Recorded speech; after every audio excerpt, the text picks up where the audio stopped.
You're listening to The Dating Den with dating and relationship badass and best-selling author Marni Batista. Every week, you'll get the raw truth from top experts and real people on the important dating, sex, and relationship issues you want to know about. So if you're ready for true talk that's authentic and unfiltered, and you're not afraid to be called out on your stuff, then you're ready for what's next. Dating Den with Chris Gillis. How to know if a guy is ready for a serious relationship. Ladies, welcome to the Diggity Den, the Diggity Dog Den. We have so much to discuss. We are going to talk. Yeah, the finale of Bachelor in Paradise was it was like a lab. Like, I'm trying to think of like a lab, like the lab where they're trying to get out the vaccine as fast as they can. Yeah. You know, there's like test tubes flying everywhere. It was like a great resource for things to talk about. We're going to talk about how to break up well. We're going to talk about I love this topic. Like, when you do break up, how do you not blow up the narrative and get lost in becoming a victim to get attention? I think that's really super interesting. We're going to talk about when is age, like, is it okay to date someone older or younger? Talking about, like, trusting yourself.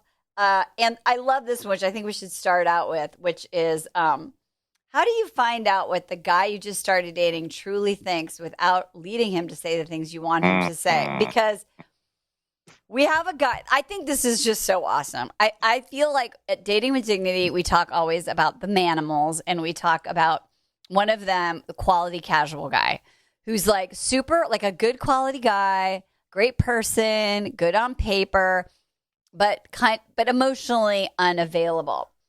And we have been singing praises for James for a long time. Like, we're like, he's good looking. He seems smart. He seems sincere. Like, why can he not make a connection? And then, you know, like, he seems like a good dude. And we don't know his past exactly. But all we know is that he seems to have found someone and they're totally vibing and she's really into him. And out of nowhere, he's like, it's not me. It's not you. It's me. I'm just not into you. Out of nowhere. And I feel like this happens in real life so often where you're like dating a guy. He's like, there's chemistry. Finally, you're so excited. Seems really into you. And then like literally one day he's like, never mind. What do you make? Like, I think he's just unavailable. He did say, I think I need to work on myself. I have some issues to work on in the end of the breakup. But like, what do you think about that whole situation? We're talking about this is the same person, right? The James with the slicked back hair. Yeah. James with what was her name? Anna. Well, I thought you were. There's a couple good topics here. The one is how do you find out where a guy's at without leading him on, and then the other is did he check out? I thought that most of these people, and I think it's really important, when you do want to figure out, test the waters of where a guy's, because we're often not great about being honest and talking about relationships and feelings and stuff. I thought that most of them did a pretty darn good job. I was impressed, with exception of a couple of people of asking, and you're really good at that, Marni, asking, hey, so how are you feeling? But without having those expectations, which we always talk about is, true vulnerability is not needing a specific answer. But there's other people on the show, which is cool. Again, that's what I love the show. It's the test tubes on it that you can kind of set the person, lead them, throw the crumbs out there, and the guy will just keep on, like a hungry cat or dog, will just keep on following the crumbs anywhere and end up in, like I did in a 7-year relationship, because I was like, I don't want to make her cry. And then in the end, it's like, you're gonna be crying. Crying's gonna happen eventually. Right. But, underline that, ladies. You're gonna be crying eventually.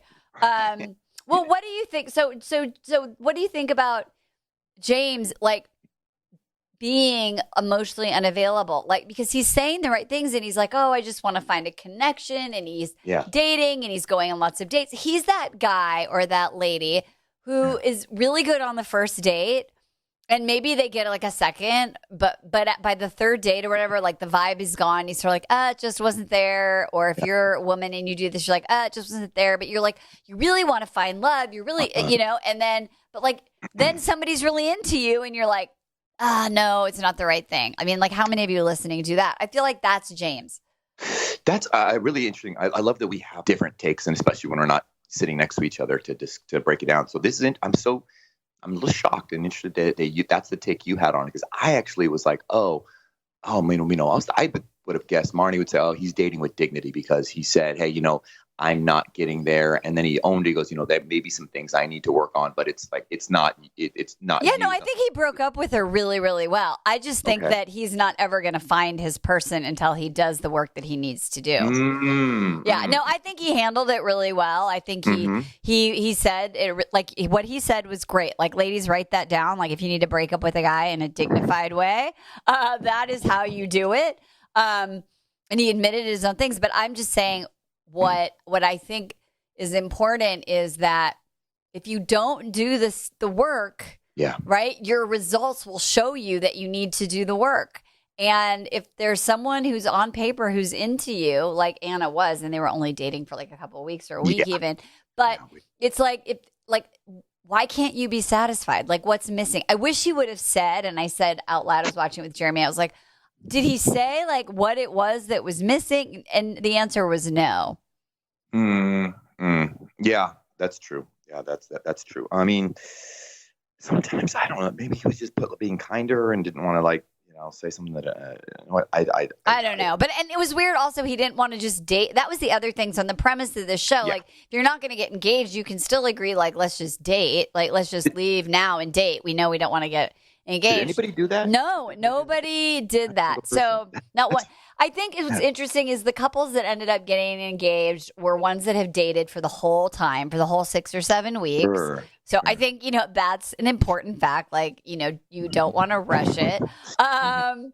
I think that it's reasonable. I know you're probably going to think I'm crazy, but I do think it's reasonable if you're of a certain age and you're really looking to find your person and you spend 24/7 with someone for 6 or 7 weeks, you could get engaged. I'm glad they're not getting married, but like, I think you could say like, I'm investing in this relationship and I'm committed to it. If you're spending 24/7 and you're in that immersive experience, I'm not going to argue with that. I know people who've been married for 20 years who, dated for 6 weeks or 2 months. So I think that's great. But the people that ended up parting ways, I think that there were some people there who, and this is again, happens in real life, they're dating just to date. Like, it's fun. They want to keep it casual.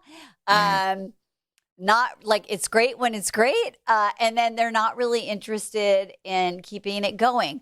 Our friend Aaron, is dating Tia. That was so bad. I'm really disappointed in the way he handled that. I think they made him. So if you don't watch the show, what happens is our friend James that we just spoke about has this very dignified breakup. And then he goes and he tells the boys, I've broken it off with Anna. I'm going to leave. And then he looks at his BFF dude, his bro, and was like, hey, we're both going to San Diego. Do you want to like go together? And he's like, oh, yeah, hold on 1 second. And then he just grabs this woman and he's like, hey, yeah, like we're not a thing. I got to go. And then they wouldn't even sit down. I love that. He's like, wait, can we? He's like, nah, I don't need that much time. I don't need to sit down. I need that time. It was very like 5th grade or 4th grade. Like, oh, by the way, I'm breaking up with you. Like, wait, what? It was very 5th grade. I'm going to go play with my friend again. What I do like, by the way, and Emily agrees here, is that we like how Aaron has got boundaries, and when you fuck him over and cross him once, he doesn't look back. And I think that's pretty honorable and admirable. There's a lot of people who waver or whatever.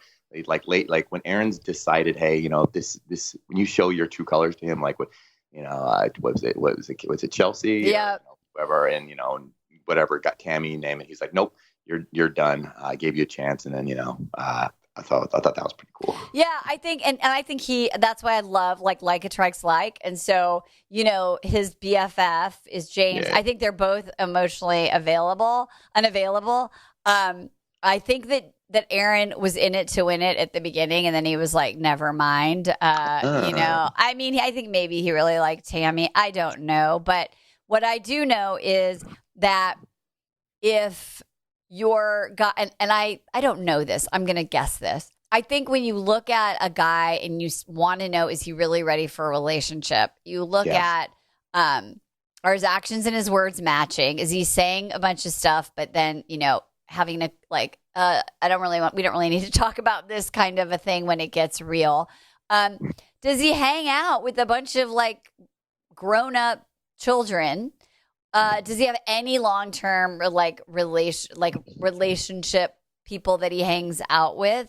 I think all those things, I don't think they're like 100% like fact. It's going to lead one way. But I think if you look at the characters of James and Aaron and you're like, these are like good looking guys, in their mid to late 20s.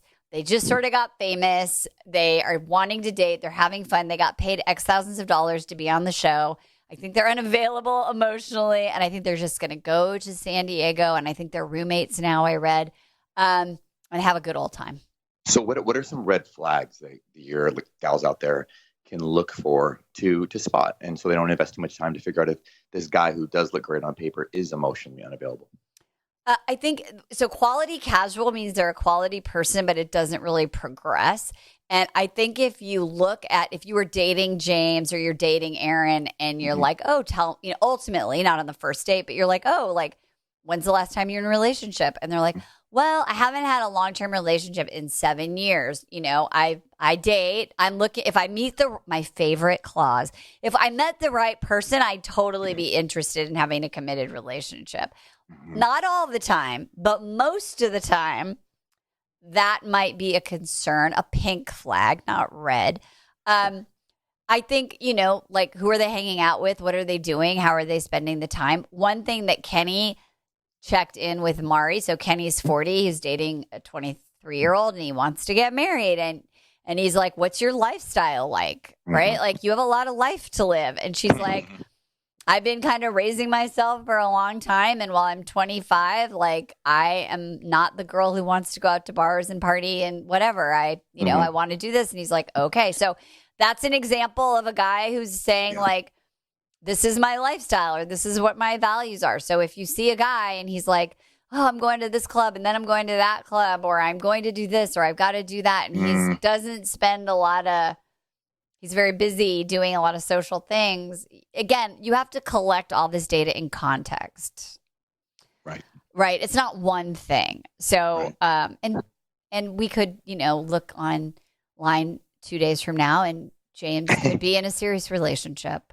But I was voting for him. But when he seemed really happy and he's like, I got to go and I don't know why, it's not you, it's me, I was like, that's let that guy go. Okay. All right. What do you think? You think? I thought it was just, I thought you'd be like, you know what, Chris, I really like how he, she didn't make his vagina sing. That's okay. And there's no, reason to get into details and tell her why they didn't have, it was like a couple dates, like you said, it was a week or so. And so in real life world, maybe that's on a 1 to 2 dates with somebody. And he was like, nah. Yeah, that's fair. That's fair. But like, what's weird, and this is what I think is confusing to women, is he was acting like when he was being interviewed by the producers that like he was really into her and he was really excited about it. Right. And he was like, and that's why she said, I feel like you were leading me on, because all his signals were like, I'm really interested in you. So it is confusing, ladies. But the bottom line is when that happens, you just go, okay, that's the information that I needed, because I don't want to be with a person who doesn't want to be with me. And it doesn't have to be personal. So getting into the like, oh, why does this always happen to me? I'm such a loser. No, like that. It didn't. Like, the other person I want to talk about quickly is Natasha, because I think Natasha was a great example of a very strong, intelligent woman. I don't know if she's emotionally unavailable. Maybe, can't tell. But she went on a lot of dates, but nothing was sticking. And she sort of at the end did get into the like, what's wrong with me? Yeah. And I wish she wouldn't have. I was like, oh, let me help her. But what do you think about her situation? Do you think it was just bad luck? Do you think she was actually like more mature than all of those That's guys. what I was thinking. Yeah. That's what I was thinking. That's what I'm thinking. I'm thinking, you know what? She's just, she's, again, I love Aaron, dude. We'd be best bros, and I want to be part of I want to be a throuple with him and James. They're so hot and cute, right? Cool guys. But I love that. But that's honestly, I was thinking the same thing about Natasha. I think she's just a little too grown up for the cast on here, and with the limited. She needed some more. The options she had, they just didn't. Yeah, it just, like you pointed out many times, it's all you got to date a lot of people. It's not always the first time, and I don't know about So I don't think she's found her person yet, but I don't think this is the great Bachelor, and it's the right vehicle. I don't think it's a good venue. I agree. Okay, she seems awesome. Yeah, she does seem awesome. Okay, let's talk about breaking up. So last episode, we discussed about not being clear in your breakup. We talked about Abigail and Noah, and he says, like, I love you a bunch of times, and she's like, okay. And what I really want to think about here is we saw her tell the producers and tell everyone, I really love this guy. I'm going to tell him. She doesn't tell him.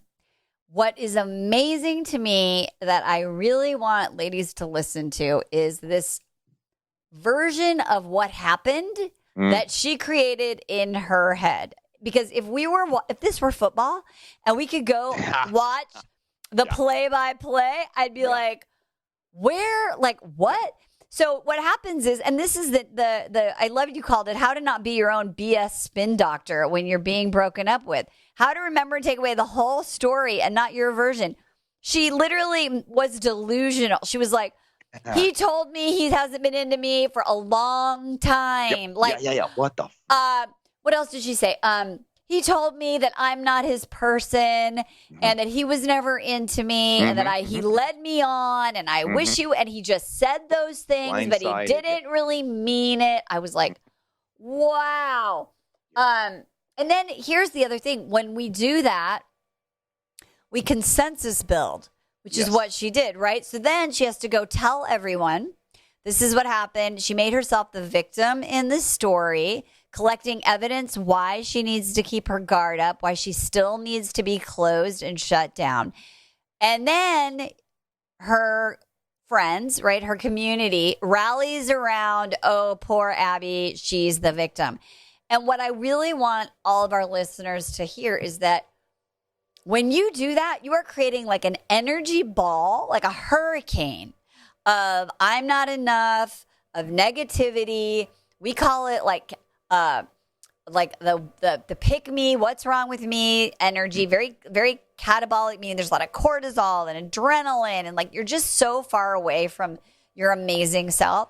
And you are creating your results in your identity by telling the story and making it bigger. And I do I'm so passionate about this because I do an exercise with my clients when I get to work with them live, and I have them come up with a situation like this, and they get into partners and they tell the partner the story, right, of like this situation. And usually it takes like 5 or 6 minutes. And then I say, okay, we're going to do it again, but now you only say the facts. Okay. And when they do the facts, it's like a 30-second thing, which ends up like, I dated Noah. He told me he loved me. I didn't respond. He broke up with me. Right? You know what I mean? It's not like, you know, it's all of the narration. And because her identity, and this is again, huge, ladies, if you wonder why am I single? Because her identity from the beginning, from the first conversation with Noah is, I have my guard up. I need to protect myself. Yes. And so I believe the whole time she was looking for a reason for him to screw her over. And then when he said one thing, she was like, see, you're an asshole. Yep. What's wrong with me? Blah, blah, blah. And I don't need to change. I don't need to change. It's all him. Because we did not get to watch it together last night. And I was texting you guys and I was just like, oh my God, this is insanity. I'm so glad you got caught up on that. What does a person do when tears are flowing from their eyes and your nose is full of boogers and the person's breaking up and you're so caught up in those feelings and those emotions And it's so easy and calm for us to be calm and clear and be like, hold on, let's stick to facts. So what about when you're just crushed and you're wrecked? How do you stay composed? How should it be handled? So that you can collect and learn and grow from a heartbreaking breakup. Well, I think that's such an amazing question, and I wish I had you just do this. But one thing that I notice is that when we're able to work with someone over a longer period of time, right? There's a couple things. First, you have to feel in your heart of hearts you're enough, even though it really hurts, right? So even though you know that this sucks and it's really painful, and even there's moments where you go I'm such a loser. Why is this happening? Mm-hmm. You really, really know that you're okay, that you're enough. It just sucks and you're mad about it. So having consciousness or awareness of seeing things from the 60,000 foot view, maybe not immediately, but shortly thereafter is super helpful. So number one is you have awareness. Number two is be emotionally intelligent. And the way I define it is this: you are aware of your feelings and you can name them. Number two is you can articulate them. Number three is you can manage them. Mm-hmm. Okay. So if you're in it and you're oh my God, this sucks. And this is why is this happening? And, and you're oh my God, I am so sad. I am so mad. I see myself being a victim right now. Yeah. Right. Have you ever done that where you're being such a brat and you're you're doing it and you can see yourself doing it and you're oh my God, I'm totally in my shit right now. Mm-hmm. Mm-hmm. Absolutely. And also, what about, and then also sometimes it's either in my shit or we'll see what the fight or flight, and Abigail and I think a lot of people, they'll do the flight, and so they take off, and then in this case it left Noah waiting outside of a bathroom for however long till she came out. So what happens then? So if the person just is or if you just feel like you just need to run, you gotta be so. We do so many episodes about spirituality and being with your feelings and staying in your body, and all that is because it takes a lot of practice and stillness practice to be able to sit with your feelings and just allow them and be with them. I mean, I've had moments where I'm getting into it, even I'm getting an argument with Jeremy or we're having a disagreement, and I just have this feeling where I just want to run away, right? Or say something mean, or I just want to be a toddler, right? And I just have to sit, and it's very challenging. It takes a lot of practice, and I don't do it perfectly. But being in your body and be this is a feeling I'm having. This isn't this is created. I'm making meaning of it. What am I going to do with it? Yep. What I wish Abigail could have done or would have done. And it sounds like eventually, there's no spoilers, but it sounds like they did finally talk. It would have been great if, even if she comes out of that bathroom and she goes and said what you said, she said, hey, names off her feelings. Hey, I'm feeling this, scared, not enough, whatever, these feelings, obviously it's your decision to break up with me. That's great. Would it be okay if I, texted you, wrote you later, talked to you later, and get some clarity? Because I would like to learn from this. It's been a really wonderful experience, and there's a lot of potential, and, I'd like to learn and grow from this. Well, yeah. And so when there's another breakup, which is, I think, was ridiculous, but I like the way Becca handled it. There's a character, Becca, her boy, the guy is I want to be with you. And she's I don't think we're a match. And he's and he cries. And I don't know if it was real or not, but let's pretend that it was, or he's a really good actor. But what she said was I am seeing this different. I don't think boys fake cry, by the way, everybody. Logan, why? Wait, quiet time out. Why? Emily said the same thing. Why? What is it about? What do you girls, what do women need to see to believe us? Why did it? Well, I would I need liquid water, and also you need a hygrometer. Hold it up to exactly. Moisture level. And also, it just seemed overly dramatic, and it was. You're right. It just seemed like bad acting. When you're watching a play and you're oh, wow, these people are acting right now. Yeah. When Tasha and what's her face host, and they're reading this teleprompter, and you're wow, they're reading a teleprompter. That's what I sort of felt like with him. But regardless, he had an emotional reaction.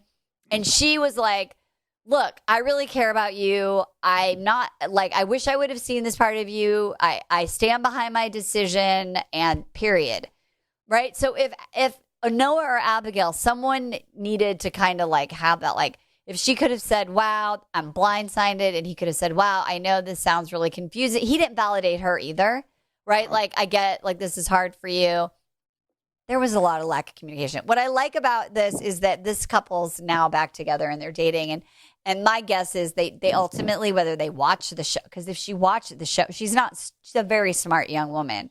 Okay. If she watched it back or had a conversation after, and maybe she even has a therapist, like, I would have loved for her to like go back and be like, oh my God, like I was totally shut down, blah, blah. Because she has some self-awareness. I think that they had to have some conversation to come back from that. Yeah. I think one of the things that the Gottman Institute recommends is that when you're in the shit and you're having like an emotional thing, is that one person calls for a break or a timeout and says, I'm in a moment. I am not going to say things that are authentic. I'd like to take, and they suggest you call out a time frame within 24 hours, like a 20-minute, a 30-minute. You take a break and you go do something that is not thinking about it. Like you go watch a YouTube video, you read a book, you make your bed, something where you're not focused, and then you come back and you revisit the conversation. And in any kind of repair conversation, which I'm guessing Noah and Abigail had, or Becca and Thomas, or whatever, like the outcome has to be like, here's what I did that I would like to do differently next time. Here's what I'd like you to do differently.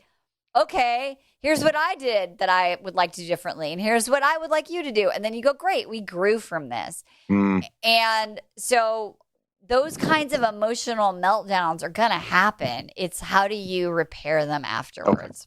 Okay. In your years of coaching and seeing so many different types of people, what is back to the Becca situation, is this a real thing? Do women really sabotage or end a relationship because they say things are too perfect? Is that something that interesting?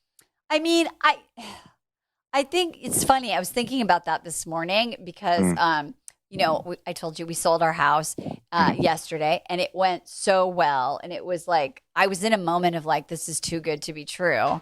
And I found like myself having these like fear thoughts. Like I totally it was in my not my emotional highest self. And I was like, and I meditated, and I had this big breakthrough about like what part of me was in fear. And it was like a younger part that was sort of unresolved. And then I was doing my workout, which is when I get my big aha moments. And I was like, oh my God, this is what it's like for our clients when it feels too good to be true. Yeah. They're like, oh my God. Annoying, right? It's so annoying. Yeah. Like, what is wrong? You have everything. You sold your house. You're dating a 6'6" stud. Like, what in the world is wrong with this person? Yeah. And it's hard to like ask for, like you didn't mention to me just now, and we're buddies, right? It's got to, it's like a receipt. It's like I got to amplify my receiving, right? So I think that we have to. Gay Hendricks calls it like I think he calls it your love limit, or maybe that's what I call it. But he has this idea about like, we have to amplify our receiving level, right? Our abundance level, our goodness level, whatever it is, our identity, right? Because we have an identity that we can put a top on. And that can happen in love, and that can happen. And so that's really why clients work with us for a long time, is because they're dating and they meet this amazing thing. And it's like everything is happening. They're in flow, and they're like, the old set point is lower energetically, right? Or vibrationally, or what they're used to. And it feels really uncomfortable. And so I did a lot of spiritual work, in the 4 hours between the time I woke up and the time that I came to your place to record, because I had to leave my place. Yeah.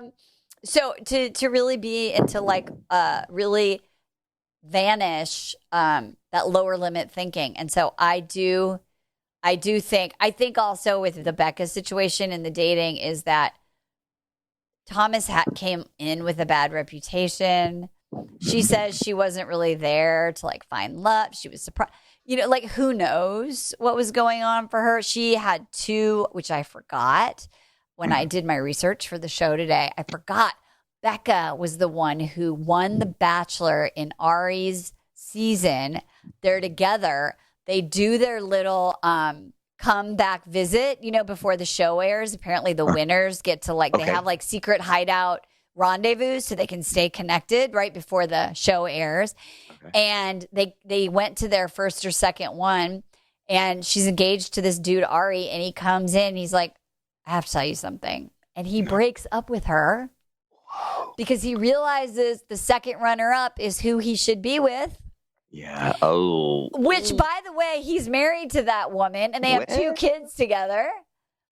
So he did the right thing. But so she got broken up with there. Then she was the Bachelorette. She wins. She dates that guy for 2 years. That ends. So I get she's like, you know what? Like I've been on these 2 shows where I get engaged, and she was probably like, I'm not doing that a third time. No need to do that. I gotta go. I don't even know if you're my person. So what all this means is when everyone is having a reaction, you have to as much as you can, your history. If you're not emotionally intelligent, if you're not conscious, if you're not doing this work, your history will literally present itself and you will just keep repeating, or you'll be in fear. And that is the opposite of love. And then you're not going to get what you came for. Got it. What do you think about that? I love it. You're right. No, I get it. So is this when we get in that, I guess, it's too perfect syndrome. Is this step 1 of multiple steps? Is this in the same category as is general self-sabotage? I don't know if this is, you know the answer to this, but are these different animals, same animals? I think we've talked about sabotage a lot this season of the show because we saw Abigail doing it. We saw doing it a lot. And Marissa also really wants to. Tammy, right? Choosing the unavailable guy. Get COVID on her birthday. Yeah. Got COVID on her birthday and all of that. And so I think it's really normal. And really, honestly, it comes up and shows up in lots of different ways when you're in the transformational process, because you're energetically going to go to your defaults if you're not constantly mindful, and the universe will keep showing you what you need to learn. If you're lucky, you'll figure it out on your own, but it can take years. It's helpful when you have feedback and support and mindfulness so that you can catch it in the moment and then be able to adjust. Right? And it's worth noting, it's not like you said, feedback, and worth noting, reminding. I know you said this almost every episode. Your echo chamber of your single friends are not always your best support group and advisors. They're not, especially when you pull an Abigail and you're like, oh my God, you're not going to believe what the shit that just happened to me. Where a coach or a therapist is going to be like, okay, well, ask a good one, by the way, ask you some high quality questions. Because it was amazing. No one was like, well, what did you do? Is there a reason why he might have thought that? What pattern are you in right now that it might be making this bigger than it is, or that is what's the right word? Making it worse. Right. So I think that is a really important thing. All right. So last thing is, when should you say I love you to your man? Because what I think is really cute is Serena decides she's going to tell Joe she loves him. And he has a big romantic moment. I think that he was going to say, I love you. They said, I'm falling in love with you. Yeah. And then they're just rolling around on the couch. She's like, Joe, I love you. And he's like, really? You're saying it now? I was going to tell you tonight. I thought that was so cute. And the thing is, I don't know. I think that I might be more open-minded about who has to say it first than I probably could have been in the past. Because when I was dating Jeremy, I was like, I am not saying it first. I waited 5.5 months. Why was that? What was going on in your life? I just felt like, I think what I was doing was I'd always been the one who was like in my past codependent and the one who was like very needy and pick me. And so I would be like, do you love me? Do you love me? I love you. Yeah. Right. Like very much like leading the way on that. And in Jeremy and the relationship that we were building over those months, I was really allowing him to take the lead. And so for me, I just really wanted that practice. I don't think, though, that if someone said, can I, does a guy need to say it first? I'm going to say no, because I've had a lot of clients who I've coached and they've said it first. And the guy's like, oh, me too, or whatever it is. And so I even had one client who's been on this show, Julie, who she said it and the guy was like, I'm not there yet. And because she was working with us, she didn't sabotage it because the old her wanted to be like, well, then fuck you. Right. Right. And they had a conversation. And then literally like a month later, he was like, I really love you. Right. And so I think that we have to let go of the rules about it. It just needs to come from a place of wholeness rather than a place of fear.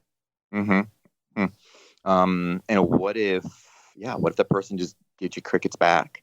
Or, it's unrequited and they don't. If they don't do it, like, that's why I'm not mad at Noah for breaking up with Abigail on the show, because like we talked about it, he said it like 2 or 3 times and she was like, what? So I think if someone doesn't reciprocate and they're not in the process. So my client, Julie, her boyfriend at the time, they're still together like 4 or 5 years later. He was in it. He was like, I want to get there. I need to really look at this for myself. And she was like, that's cool. And that's what Joe loves about Serena is even though she's 23, she's very emotionally mature, right? So like even at the end, that ending was so bizarre where like he's going to propose and they bring his ex-girlfriend out just to be like, okay, I have closure. And he's like, I didn't need to know that, but thanks. He's so nice. Is he too nice? I think this time his hug was even faker. He didn't hug her right away. And he was just and then he took a walk to kind of clear the air. And then he came back. But what I loved was that Serena, like he's like, Kendall came and she goes, oh, are you okay? Yes, babe. That was massive. That shows so much, how stable she is and how she doesn't personify it and make it about her. And like, I thought that was, I'm glad you caught that. I was like, whoa, that's fucking huge. She had this, the security to say that without being like, are you like, what? Oh, no, freaking out or thinking he's going to like, what would Marissa have done? Riley's like, she would have fucking broke down and I don't know. The one thing I like about their relationship too is they're very playful. And I think that's really fun. They like really get each other. And so there's a lot of joking around and like giving each other shit is kind of part of the dynamic of their relationship. Whereas with Joe and Serena, that's not too much it, maybe a little bit. But I think that playfulness and caring is if you're going to stand up and, get engaged on a television show. And I loved all the boys were so nervous. I know. Their hands were like shaking. I was shaking. I know. And it was, I don't know if they're nervous because they're on TV or it's like a really big decision, but it just, to me, it was authentic. Yeah. And I liked like a skosh of authenticity, whether it's TV nerves or, oh my God, I'm proposing nerves. I liked seeing the humanity of these dudes. Okay. Last thing, we have to fit it in. Our episode's going so long, but this wasn't on your list, but this was on my list. Can somebody change? Because Kenny, the whole last night, I was like, oh, Jeremy, Chris loves Kenny.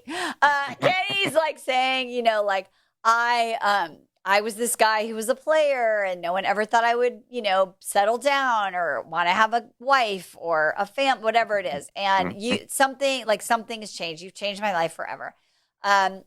And I think he asks really good questions, and I think he seems self-aware.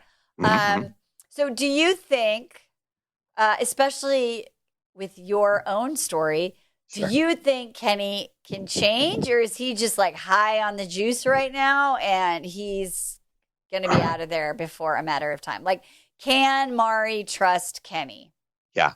Trust for sure. I do. I do think that, I do think Marta can trust Kenny because 40-year-old Kenny. I don't know if she could have trusted, definitely not 25-year-old Kenny or 30 or 35, but I do. I think the way his actions were, meaning like how he was able to, to handle the Demi situation, and who else would he hooked up? He went on a date with Tia and got naked. Tia and got naked. Okay, all right. Yep. And he's not. Yeah, he does seem to have. What I loved about him, he does seem to have clear boundaries. He's okay. He didn't, doing what's good for him and loving. He does seem to love Kenny. And he mentioned something which I thought you'd be like, fucking red flag, blah, blah, blah, huge red flag. And I do agree.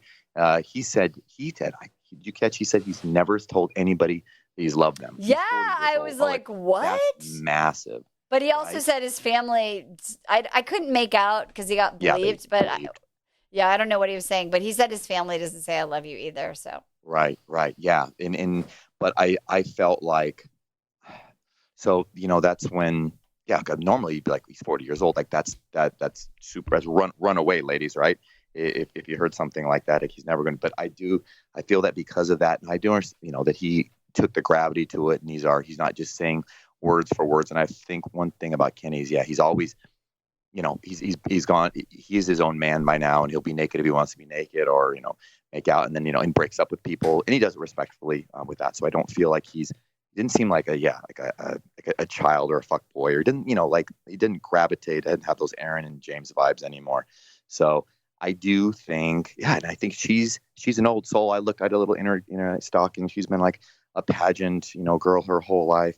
And I don't know, she does seem like pretty mature, and she's done two things, but not a single like big booty butt picture on there thirsting for the Instagram, or you're trying to get her Fabletica boxes or all that stuff. Yeah. So I do kind of feel like, man, maybe they kind of are, what's the word when some are, people are more spiritually on the same age and not so much. Totally. Yeah.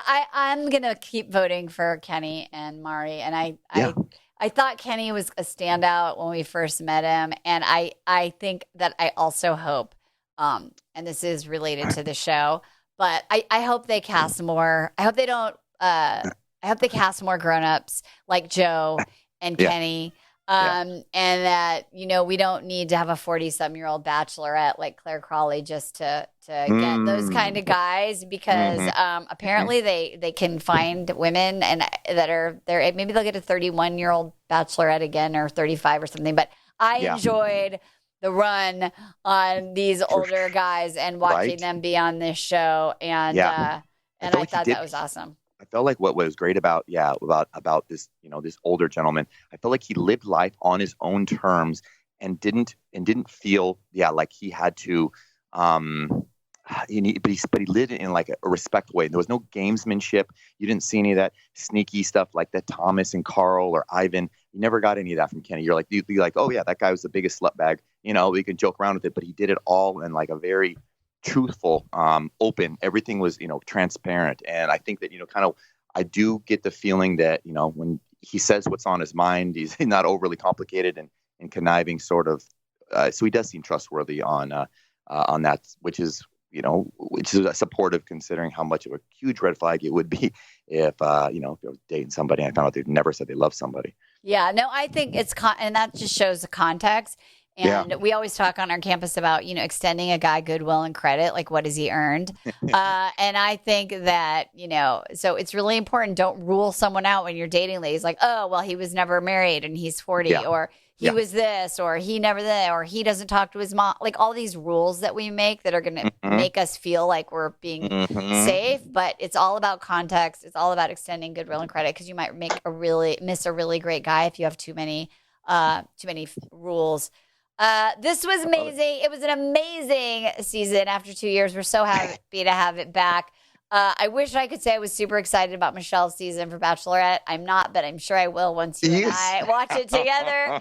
I say that all the time. You do make a montage of every. I know. Every time where I go, I said, I'm like, wah, wah. They did like a previews, and I was like, who are these guys? I don't care. Everybody, it's just Marnie's. It's how Marnie is. I You changed your pessimism from relationships now to Bachelor. I know, exactly. It's so funny. It's so funny. In the end, you're just a big soft lover. You're able to suss love out of everything. I do. It's been super, super fun. And we'll be back in a couple of weeks talking about lessons you can learn to be a better dater in the real world from what is happening in the reality world. True. Whatever you do, ladies, do it with some damn dignity. We'll see you next time. Bye-bye. Hey, thanks for tuning into today's show. So if being in an intimate relationship in which you feel 100% seen, heard, and accepted by a high caliber man is a priority for you right now, and you're interested in seeing if you're a fit for working with me and my team at Dating with Dignity, here's what I want you to do. Just head over to DWD VIP, that's D as in dating, W, D as in dating, VIP.com, and book a call to speak with my team. We'll get on the phone with you for about 60 minutes, and you'll get crystal clear on what's stopping you from finding true love right now. We'll also take a look at what you want to create, what you want your whole life to look like when you're able to finally be fully expressed as a woman in a healthy relationship with an incredible guy. And if we can help you get from where you are right now to where you want to be, we will show you the fastest path possible that makes sense for you to do that. We help smart, successful women all over the world solve this one missing piece in their life so they can finally have it all. So to see if we can help you do the same thing, head over to DWDVIP.com. I'm Marni Batista, and let's talk soon.